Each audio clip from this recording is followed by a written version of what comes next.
Beverly Hills emergency. Yes, please. What's the problem?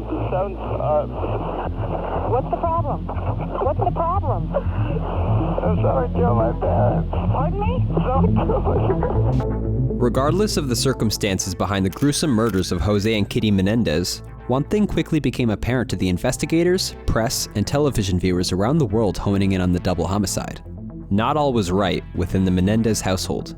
As one of the largest news events of the late 20th century, many would be hard-pressed not to know at least basic details surrounding the chilling case, involving an affluent family living in Beverly Hills torn apart when the two sons, Erik and Lyle Menendez, mercilessly shotgunned their parents in cold blood one night, and were both eventually sentenced to life in prison as a result.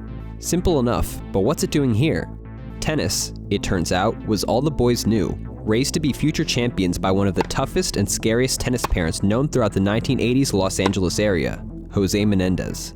Though a beautiful game, the role of tennis played a chilling part in the reason for the slayings, as we'll find out just how hard two boys can be pushed on their way to success, and where the fine line is drawn between greatness and madness.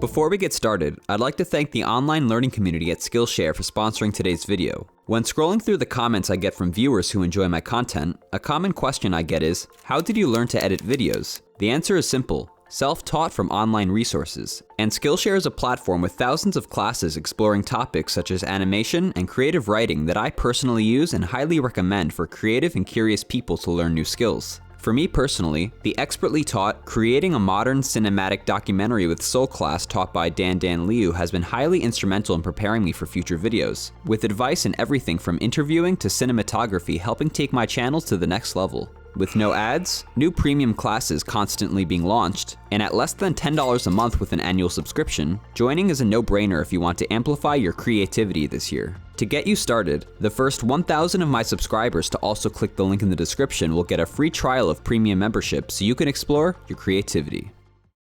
Jose Menendez, by all accounts, was a self-made man. After moving to the United States from Cuba at 16 years old following the Cuban Revolution, he quickly worked his way up from immigrant to corporate executive, becoming RCA Inc.'s vice president at only 35 years old, a career which only blossomed following the family's eventual move from Princeton, New Jersey to Beverly Hills, California, where Jose's role in the entertainment industry would earn him his reputation as a respected but fearsome man, someone you wouldn't dare cross if you knew what was good for you.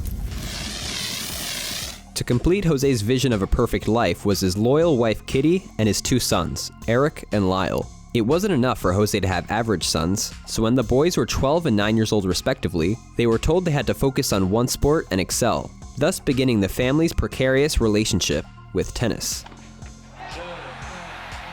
Despite not knowing much about the sport, the elder Menendez obsessively studied the game, reading everything he could get his hands on, studying televised matches, and in time formed a vision for his children. They were to be champions or losers. There was no compromise. Jose gave specific instructions as to how Erik and Lyle were to learn, according to testimony given by the boys' first ever tennis coach.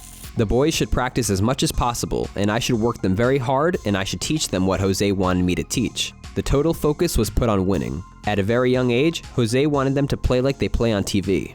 Over the next 5 years, Erik and Lyle were to follow a strict training regimen, playing at 6 a.m. before school, immediately after school into the night, and on both weekend days. They were made to practice in the rain, and illness was not an excuse worthy enough to skip practice, even playing on Christmas. Jose didn't even allow water breaks for the boys, ensuring that every minute was used for more practice, tactics that earned Jose the title of one of the worst tennis parents around. When Erik and Lyle's longtime coach stood up to Jose and complained about his cruel treatment of the boys, he was promptly fired, despite the fact that he had taught the two all throughout their childhood. In the spirit of winning at all costs, the senior Menendez head coaches teach his sons to taunt, scream, and even cheat opponents to win if necessary. If Jose was away, their mother Kitty was instead instructed to observe the boys' lessons and practices, with coaches stating that she would openly criticize and nag the boys in front of others, never appearing to smile or show any sign of affection toward her children. According to a former tournament official, a typical scene at a national junior tournament that involved the Menendez boys saw Lyle screaming and receiving warnings, Jose nervously pacing around the court while illegally sending out coaching signals, and Kitty forcing an appeal at the tournament desk in her son's favor. When alone on court, Erik and Lyle were witty, relaxed, normal teenagers. In front of Jose and Kitty, however, they became lifeless robotic shells of themselves, dutifully performing toward their father's unrealistic expectations no matter the personal cost. Regardless of the overt resentment toward their parents that appeared to grow as a result, the boys did indeed excel at tennis, with Lyle attending Princeton and playing for their team, while younger Erik achieved a national ranking of 44 in the nation for 18 and under players with professional aspirations. It would appear that despite Jose's menacing presence in his sons' lives, perhaps his unorthodox method is what it took to produce champions, as the family otherwise did appear to be the perfect American family. That was until August 20th, 1989. By the time police arrived at the Menendez mansion, the two figures that used to be Jose and Kitty Menendez were hardly recognizable as humans, with one autopsy report claiming that multiple shotgun blasts had caused explosive decapitation and evisceration of the brains, with the killers having reloaded to fire more rounds into the corpses. With a reasonable alibi of having just returned from the movies to find their parents dead, the brothers helped police pin the mob as a potential suspect, though lead detective Les Zoller casted initial doubts when the brothers asked to go back inside the house while policemen worked the crime scene. Their reason? They wanted to retrieve their tennis rackets from the den, the murder room. Erik and Lyle Menendez's behavior was atypical in the weeks following the parents' murder as well, where instead of the normal grieving that was to be expected following the death of both parents, the brothers began spending their parents' life insurance payout, lavishly. In addition to the leasing of adjoining luxury condos and the purchases of Rolex watches, a Porsche Carrera, and an entire food establishment, the brothers had a goal with their newfound finances. They wanted to become professional tennis players. To do so, they first hired a private tennis coach who was paid $60,000 a year to train the pair up to 10 hours a day.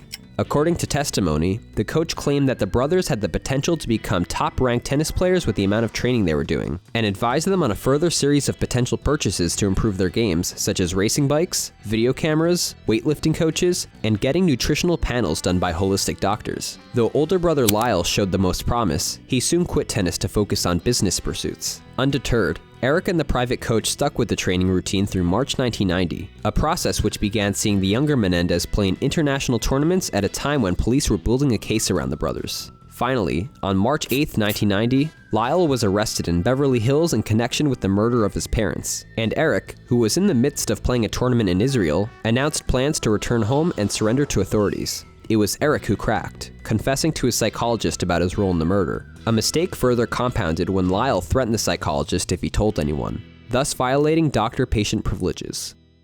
When trial began 3 years later, the general public was finally let into what happened behind the closed doors of the picturesque American home. Besides framing Jose Menendez as a maniacal tennis parent whose cruel perfectionism led to a lifetime of mental abuse for the boys, it was the sexual abuse suffered by Erik and Lyle at the hands of Jose, and the boys' fear of their father killing them for exposing family secrets that their defense team claimed pushed the two enough to kill both parents, as Kitty was argued to have been compliant in the systematic abuse.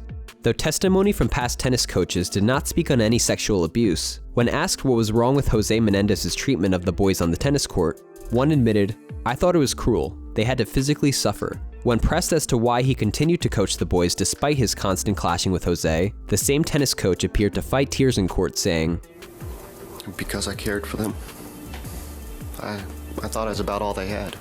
Prosecutors argued against what they thought was a bogus sexual abuse claim and painted the brothers as spoiled kids who murdered their parents for the inheritance. Though the first trial ended in deadlocked juries and thus a mistrial, a second trial found both brothers guilty of first-degree murder, and with that, life sentences for both Erik and Lyle Menendez.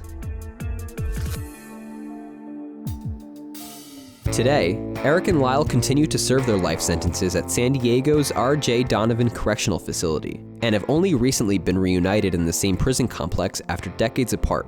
Whether you sympathize with their plight or label them as lying sociopaths who killed their parents for money, it would be hard to argue against the total dysfunction that was brought onto them by a parent who mercilessly ran their lives with a cold, unwavering fist, whose unquenchable thirst for tennis perfection may have driven his children from greatness to madness. A sad story which parallels many infamous tennis parent-child duos, most famously that of Andre Agassi, whose hatred of his own extremist tennis father plunged Andre into developing a deep-rooted unhappiness with both tennis and life.